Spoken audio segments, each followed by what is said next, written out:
नितेंद्र यादव जी, मूल प्रश्न ये कि इस तरह के धार्मिक स्थानों पर जहां विश्वास ही पूंजी हो, वहां अगर विश्वास पर कोई भी प्रश्न उठे, छोटा ही सही, तब तक के लिए ये सामान्य सब पर लागू होना चाहिए। पूरे देश भर में कोई पार्टी इन्वॉल्व हो ना हो उससे मतलब नहीं। तब तक जो लोग शक के दायरे में आए हैं वो लोग कार्य मुक्त रहें, और ये दुनिया भर का इस्टेब्लिश नॉर्म है, ऐसा नहीं कि कोई नई बात है। अयोध्या में मुझे लग रहा है इसका उल्लंघन एक बड़ा कारण बना, जिससे लोगों को लगा कि कुछ ऐसा हो रहा है जो नहीं होना चाहिए। नितिन जी। जी और सारे पैनलिस्टों को मेरा नमस्कार।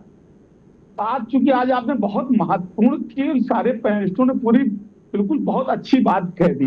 मैं बात जो कहने जा रहा हूँ आज, तो बिल्कुल ओरिजिनल फैक्ट जो मेरे पास है, चूंकि मेरा अयोध्या से बहुत तगड़ा नाता, मैं भी वहाँ एक आश्रम बना रहा हूँ तो अक्सर जाना होता है, और मुझे भी सेवाएं मिलती थी, मेरी गाड़ी वाड़ी अंदर जानी होती थी तो मैं चंपत राय जी से परमिशन मिलती थी। इसकी वजह से मेरा नाता समाज में ओरिजिनल घटना बता रहा हूँ। ये चोरी नहीं है अमिताभ भाई, ये वहां की व्यवस्था का एक पार्ट है। और ये झगड़ा तब शुरू हुआ जब जैसे शिफ्ट बदली जाती है, 8-8 घंटे की, 8 घंटे आपकी ड्यूटी, अगली सिक्योरिटी आने, तो ये शिफ्ट बदलने से यहाँ शुरुआत हुई। मैं आपको बताता हूँ, ये व्यवस्था थी यहाँ पर कि जब पूरा राम मंदिर में व्यवस्था आती है, चढ़ावा चढ़ता है और वहाँ वीआईपी मूवमेंट बहुत होता है, तो ट्रस्ट की जिम्मेदारी रहती थी कि बहुत वीआईपी मूवमेंट होता है, बहुत सारे कच्चे खर्चे ऐसे होते हैं जो लिखा पढ़ी में नहीं डालेंगे। तो इन जो व्यवस्था नियुक्ति की गई थी, सब गोपाल राय जी के, चंपत राय जी के, अनिल मिश्रा जी के खास कार्यालयों की नियुक्ति की गई थी, और इनसे ये कहा गया था कि जो चढ़ावा आएगा इसमें से 10% आपको कैश लाके यहाँ रखना है ट्रस्ट में, और बाकी खातों में जमा करना। ये कच्चे खर्चे जाएंगे, बहुत सारे ऐसे खर्चे होते हैं जिनको लिखा पढ़ी नहीं दर्शा सकते। इन लोगों ने, लड़कों ने कहा ठीक है, ये नियमित इस काम को करते रहे, करते करते उनमें उनकी हिस्सेदारी थी कि 2% तुम भी ले जाना, तुम लोगों की भी चूरन चटनी और दाल रोटी चलती रहेगी। बात होते होते स्थिति ये हो गई कि चूरन चटनी दाल रोटी खाते खाते वो मटर पनीर और कढ़ाई पनीर खाने लगे, वो तो तगड़े तंदुरुस्त हो गए और जनता की नजर में आ गए। जनता में सुगबुगाहट हुई, फिर ट्रस्ट में मामला आया कि ज्यादा चर्चा हो गई है, ऐसा करो इनको बदल दो, शिफ्ट कर दो, नए लड़के रखो, क्योंकि ज्यादा मोटे हो गए, फॉर्चूनर पे घूमने लगे हैं, पब्लिक बहुत नाराज हो रही है। इनकी बदली होनी थी तो इन लोगों ने कहा हमारी तो बदली होनी, तो मोटा माल निकाल लो। इन लोगों ने मोटा माल गायब कर दिया, तो ट्रस्ट वालों को नाराजगी है, तुमसे कहा था 2 रुपया ले जाना, तुम 2 लाख क्यों ले गए। तो इनके घर में खुद ट्रस्ट के लोगों ने छापा डाला और इनसे माल ले आए 5 जून को। 5 जून को माल की बरामदगी हो गई सबसे, और ये कहा अब मामले को दबा दो, तुम लोगों की छुट्टी कर रहा हूं। ये बात उनके इस डर से कि अब हमारी छुट्टी हो गई, उन्हीं लोगों ने पब्लिक डोमेन में मोहल्ले में फैला दी। ये बात वही पवन पांडे के पास गए। अमिताभ भाई बस 1 मिनट में खैराम कर रहा हूं, तो ये बात हमारी पार्टी के पवन पांडे तक भी आ गई। ये बात वहां से प्रेस कॉन्फ्रेंस हुई, हमारे नेता अखिलेश जी पर भी आई, उन्होंने ट्वीट कर दिया। अब हमारे ट्वीट करते ही मामला पब्लिक डोमेन में बड़ा हो गया, चर्चा का विषय हो गया। इसके बाद भी पार्टी को लगा कि एसआईटी तो बनवानी पड़ेगी, ट्रस्ट ने एसआईटी बनवा दी। इसके बाद में एफआईआर भी ट्रस्ट ने करा दी। आज तक ये नहीं लिखा कि क्या क्या चोरी हुआ, कितना माल चोरी हुआ, और इनको कहा गया है कि तुम लोग मुंह मत खोलना, ऐसी एफआईआर कराई है कि 10-15 दिन में बेल हो जाएगी, सब बाहर आ जाओगे। ये व्यवस्था है, ये चोरी नहीं, ये डकैती और एक व्यवस्था है। और ये बात तब से शुरू हुई थी जब महिपाल सिंह ने कहा था कि भैया चोरी हो रही है, तो तुम व्यवस्था का हिस्सा नहीं बन सकते हो, ज्यादा ईमानदार हो, चलो तुम ही जाओ। ये बात तब शुरू हो गई थी जब दीनानाथ ने कहा था 40% कमीशन अनिल मिश्रा मांग रहे हैं और भैया दे, तो अनिल मिश्रा चलो तुम निकल लो, तुम नहीं दे पा रहे हो। तो ये बात बहुत दिनों से चल रही है। ये बात सिर्फ पब्लिक में तब आ गई जब हमारे आप तमाम जैसे पत्रकार, पब्लिक के लोग, जनता के लोगों के पेट में दर्द शुरू हो गया और जनता में चर्चा का विषय हो गया। ये अंधा भैया चोरी नहीं है, ये बाकायदा व्यवस्था है। इसलिए न चंपत राय पे कार्रवाई हो रही है, न गोपाल राव पे हो रही है, न अनिल मिश्रा पर हो रही है। अब जब जैसा कि आपने कहा संघ परिवार को लगा कि अब हिंदुओं के छाती में बिल्कुल खून खौलने लगा है, अब आरोप हम पर आ जाएंगे, तो ऐसा करो 2-4 खून पीस दो और इस मामले को रफा दफा करो। ये वास्तविक व्यवस्था है, नहीं तो बात शुरू करिए वहां से। जब 1400 करोड़ रुपए रामचिला पूजन से आया था, क्या उसका 14 रुपया भी इस ट्रस्ट को दिया गया है क्या? तो वो पैसा कहां चला गया? और यहाँ जो 5,000 करोड़ रुपए का 2025 का चिट्ठा रखा था चंपत राय ने कि 4,775 करोड़ रुपए मेरे पास आय हुई है, और इसके बाद लगातार आय आ रही है। और इसके बाद जैसे कि एक नाम आता है, आज सुबह मैं सुन रहा था, ये सियाराम ओमर बैस, इन्होंने अपने खेत बेच के 1 करोड़ रुपए दिए थे। चंपत राय कहा था रसीद दे दो, तो रसीद आपने काहे नहीं दी।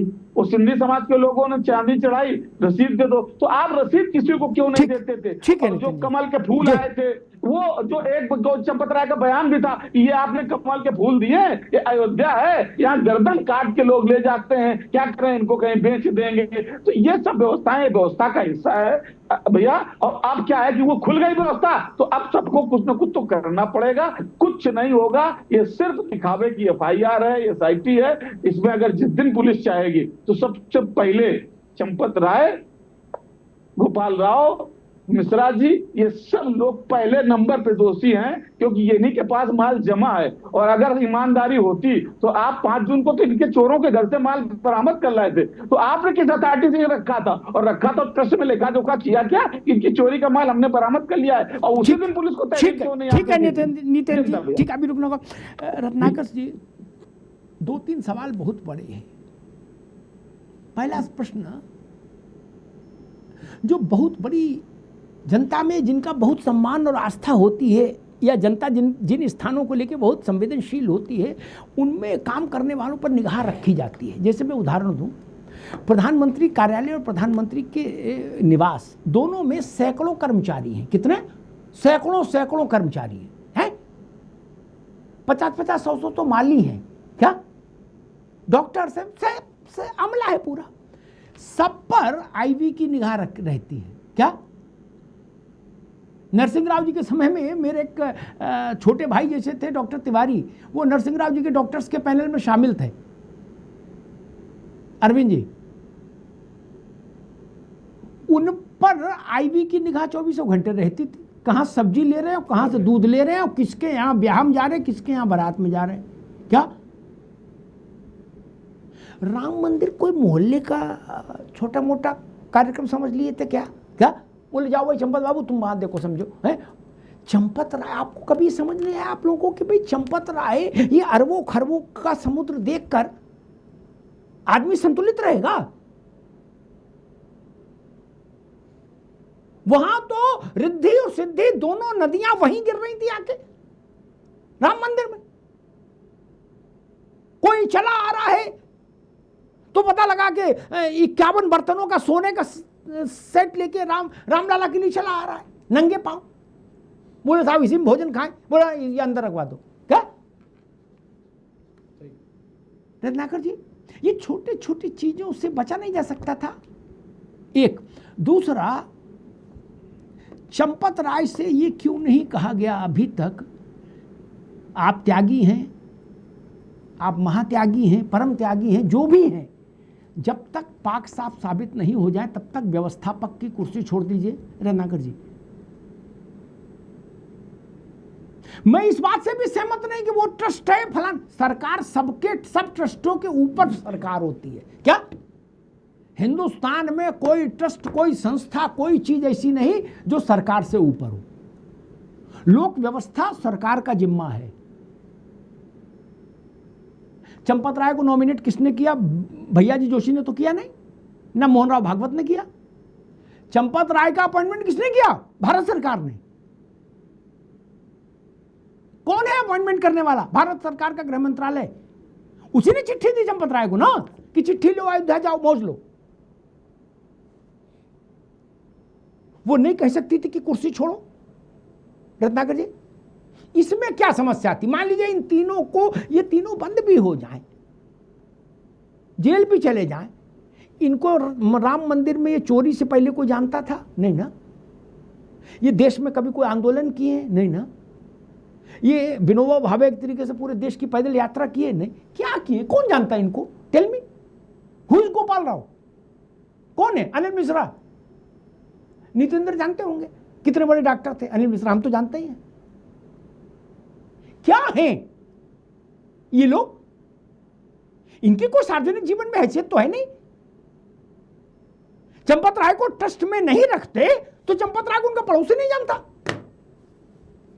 मैंने अयोध्या आंदोलन कवर किया भाई साहब, बहुत कसके।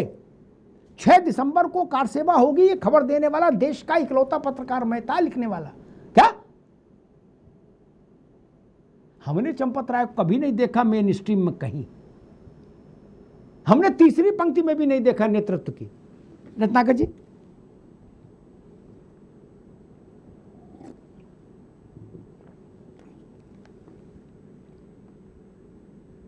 जी अनम्यूट कर लीजिए भैया।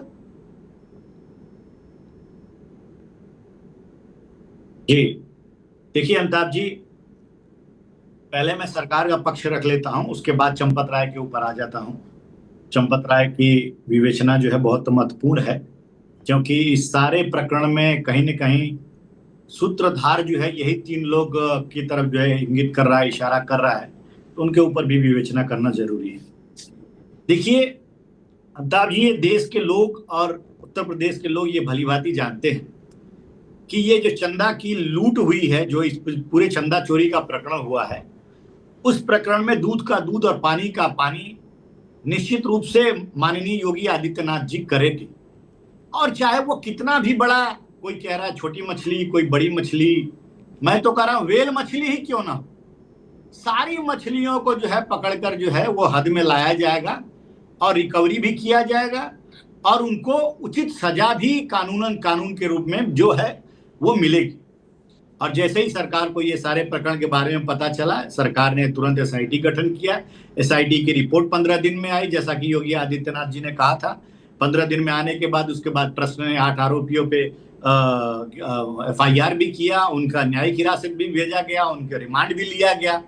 पूछताछ का सिलसिला अभी भी जारी है और पूछताछ का सिलसिला उन्हीं 8 आरोपियों से नहीं जारी है, अपितु जिनके भी नाम जो संभावित हैं उनसे भी पूछताछ जारी है।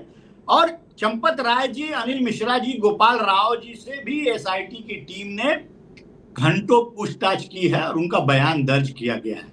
ये कार्यक्रम जो है जारी है और निश्चित रूप से सूत्र जहां से शुरू हुए हैं लोगों को कार्य करके और नहीं किया गया, दिन और बढ़ा ये दिया तीनों लोग अभी भी गया, कार्य कर रहे हैं, सारे फैसले और वो ले रहे सारे हैं। सूत्र को जी जी सारे जो है लोगों से पूछताछ करके और आरोपियों को पकड़ने का काम और रिकवरी करने का काम जारी है और जारी रहेगा जब तक कि मामला एकदम क्लोज ना हो जाए, पूरी तरह से जनता संतुष्ट न हो जाए, रामलला के चोरों को एक एक करके पकड़ न लिया जाए, तब तक ये सिलसिला जारी रहेगा। सबको विश्वास है, लेकिन विपक्ष को विश्वास नहीं है, वो अलग बात है, मैं उस पर भी आऊंगा। अभी मैं आना चाहता हूं चंपत राय पे। देखिए चंपत राय जी ने 2 चीजें बहुत महत्वपूर्ण कही है और जहां तक उनकी बातों से मैं भी इत्तेफाक रखता हूं। उन्होंने कहा कि उन्होंने 2 गलतियां की। नहीं, ये सब कहा नहीं, ये चंपत एक बैठे हुए, ये चंपत राय ने क्या ऑफिशियली नहीं बोला, सार्वजनिक तौर से अपने मुंह से नहीं बोला। चंपत राय प्लांट करा रहे हैं ये बातें। कोई, हमने 10 लोगों से पूछा कि किस तुमसे कहा, चंपत राय ने बोले नहीं, बोल सूत्रों ने बताया। अरे मैंने कहा यार जब ये सूत्र बूत्र ये होता है, चंपत राय क्यों नहीं बोल सकते? वो तो ANI पे खूब बैठ देते, वो बोले तो मैं उनका वक्तव्य मानूंगा। ये PR एक्सरसाइज नहीं भैया। देखो रत्नाकर बाबू, ये चंपत राय जी ने कहा है मैं कालिख लेके नहीं जाऊंगा, चंपत राय से बुलवाओ। नहीं, अच्छा मान लो कालिख नहीं हटी तो आप अयोध्या नहीं छोड़ोगे यार, गजब बात है। बात उनके PR एक्टिविटीज की नहीं है, बात एक बार की उनकी बात को अगर मान भी लिया जाए तो ये मान करके अगर उनका जो दायित्व था वो अपने दायित्व से पल्ला नहीं झाड़ सकते। उन्होंने कहा कि FIR लेट कराना उनकी गलती थी, बेईमानों पे भरोसा करना उनकी गलती थी, लेकिन आपको जो दायित्व दिया गया है उस दायित्व को अगर आप नहीं निभाएंगे तो गलती आपकी है। मर्यादा पुरुषोत्तम राम ने अपनी मर्यादा को भूला नहीं, माता सीता के ऊपर आरोप लगा, माता सीता को त्याग दिया उन्होंने। उसी तरह से जब आपके अनुयायियों के ऊपर जब आरोप लगता है, जब लोग आके बता रहे हैं आपके अनुयायियों के कारस्तानियों को, फिर भी आप उनकी कारस्तानियों को अनसुना कर रहे हैं या सुन के भी आप उस पर कानूनी कार्रवाई नहीं कर रहे हैं, आप निश्चित रूप से इस मामले में मैं समझता हूं कि चंपत राय एंड टीम जो है पूरी तरह से दोषी है। अगर वह मर्यादा पुरुषोत्तम राम के मंदिर में बैठे हैं और उनकी मर्यादा को जरा भी ध्यान में रखते और जो भी चोरी में संलिप्त लोग हैं उनके ऊपर मर्यादा पुरुषोत्तम की जो जो चीजें ये हैं वो रत्नाकर जी, ठीक आत्मसात है, ये करते, सारी तो बातें निश्चित ठीक है। तौर से एक मिनट ये परिस्थिति नहीं देखने को मिलती। एक मिनट बाबू, मैं एक प्रैक्टिकल सवाल पूछ लूँ। ये सब तो थ्योरेटिकल बातें हैं। थ्योरी के पेपर में मेरे हमेशा नंबर 0 आता था। मैं प्रैक्टिकल का आदमी हूँ। मैं पूछ लूँ, अच्छा मान लो जैसे हम अप्लाई करें क्या कि पूर्वी द्वार पर एक मुझे रेस्टोरेंट के लिए अलॉटमेंट मिल जाए तो मिल जाएगा मंदिर में? मतलब हम समझना चाह रहे, अनिल मिश्रा के लड़के को मिल गया, बौरा समझते हो सबको, जनता बेवकूफ है, उसको अकल नहीं। बड़ी बड़ी बातें करोगे लोग मान लेंगे। अरे आपको नहीं समझ आएगा, संजय को नहीं समझ में आएगा, अयोध्या का ही नहीं, लेकिन जो अयोध्या में रह रहा है वो तो रोज देख रहा है राम भोग। क्या कह रहा है महागुरु, मौज ले रहा है अनिल मिश्रा का लड़का? नहीं, वो तो देख रहा है अनिल मिश्रा घर से जब वो गुजर रहा है तो फॉर्च्यूनर साफ होती देख रहा है ना शैंपू से। दुनिया देख रही, आप लोग नहीं देख पाए कभी रत्नाकर जी। ये मैं समझना चाह रहा हूं। बाकी सब कहानी ठीक है कि दोषी बख्शे नहीं जाएंगे, आदि आदि, ठीक है, ओके फाइन। ये अचानक से कुबेर यंत्र सिद्ध हो गया लोगों को, उस पर कभी आप लोगों की निगाह नहीं गई?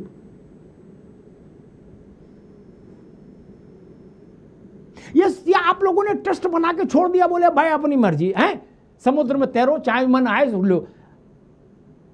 मैं खबर पढ़ रहा हूं कि 25,000 रुपया तक वीआईपी दर्शन में एक आदमी से लिया जा रहा था और होटल से ही काम शुरू हो जाता था।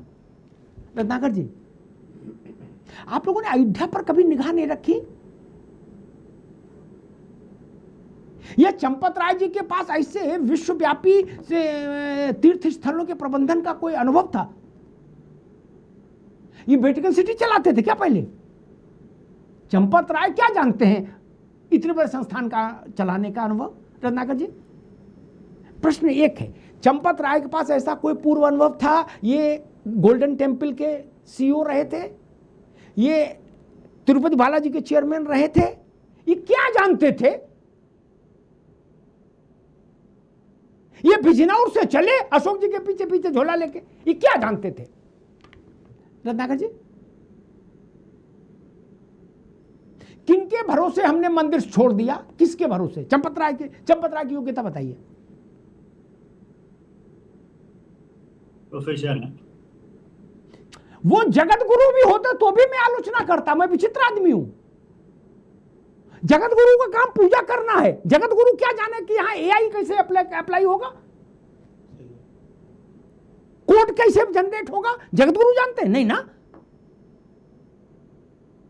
कांची कामकोटि पीठ के शंकराचार्य भी अयोध्या के इंचार्ज हो जाए तो भी मैं कहूंगा महाराज को पूजा तक रखो, ये पूजा अच्छी कराएंगे। रत्नाकर जी, ये आप लोगों ने सोचा नहीं कि नादान की दोस्ती जी का जंजाल? रत्नाकर जी, देखिए अमिताभ जी, मंदिर ट्रस्ट में जो लोगों को जिम्मेदारी दी गई थी, अगर वो अपनी जिम्मेदारियों को 100% अगर पूरी नहीं अरे भाई, कर, जब आपने उनको इतिहास का पर्चा दे दिया, इतिहास उन्होंने कभी पढ़ा नहीं। मैं पूछ रहा हूं वो मैनेजरियल कैपेसिटी में कभी रहे? नहीं रहे। चंपत राय जी प्रोफेसर रहे हैं और उनका अनुभव, प्रोफेसर का इससे क्या लेना देना? केमिस्ट्री के मास्टर थे, पढ़े लिखे थे। अरे रुक जा भाई, एक तो इस देश में राजनेताओं ने प्रोफेसरी का वो कर दिया। एक इनके यहाँ प्रोफेसर है, इंटर कॉलेज में टीचर थे, वो जिंदगी में प्रोफेसर है। सब प्रोफेसर हो यार मेरे, अजब रेलम लेम मचाए हो। प्रोफेसर अलग विषय है। हाँ, अध्यापक थे, बताओ अध्यापक का क्या ये मतलब है कि वो भीड़ प्रबंधन जानते हैं, वो सुरक्षा जानते हैं, वो आईबी के इंटेल को समझते हैं? क्या वो जानते हैं इंटेल क्या होता है? वो इतना जान सकते हैं कि लड्डू में थोड़ी महक आ रही है क्या? इसके अलावा क्या जानते हैं? देखिए, राम मंदिर ट्रस्ट में चंपत राय ही अकेले नहीं थे, बाकी लोग भी थे ना, और सभी लोग की संयुक्त जो है जिम्मेदारी रहती ना, थी। हर कोई लोगों का जिम्मेदारी अलग-अलग अपना नहीं। माफ करिए रत्नाकर भाई, ठीक है, था। मैं आपका एक उत्तर चाहता था, ठीक है। कोई जिम्मेदारी किसी की नहीं थी। 3 लोग मंदिर चला रहे थे, बाकी ट्रस्टी तो कोई आता ही नहीं था। क्या उडुपी वाले, उनका भी कोई लेना देना नहीं। उनको देख लो, गोविंद गिरी जी महाराज, वो और महान कोषाध्यक्ष, और गायब हो गए। बोले हमसे कोई मतलब नहीं, जिनने खाया वो जेल है। सिर्फ 3 लोग अयोध्या चला रहे थे मेरे भाई, इस बात को मान लो, अब इसमें थेथराई न करना। चंपत राय, अनिल मिश्रा, गोपाल राव, चौथा कोई नहीं। नितेंद्र वहां रहे अयोध्या जाते आते, पूछ लीजिए। और मेरी बात के पान वाले से भी तस्दीक करा लो। अयोध्या के डीएम वहां नहीं घुस सकते उनकी इच्छा के विरुद्ध, कमिश्नर नहीं घुस सकता, गृह मंत्रालय का कोई आदमी नहीं जाता वहां, कोई कुछ नहीं। जो कुछ अयोध्या मंदिर था परिसर, वो सिर्फ 3 ही लोगों के आदेश मानता था।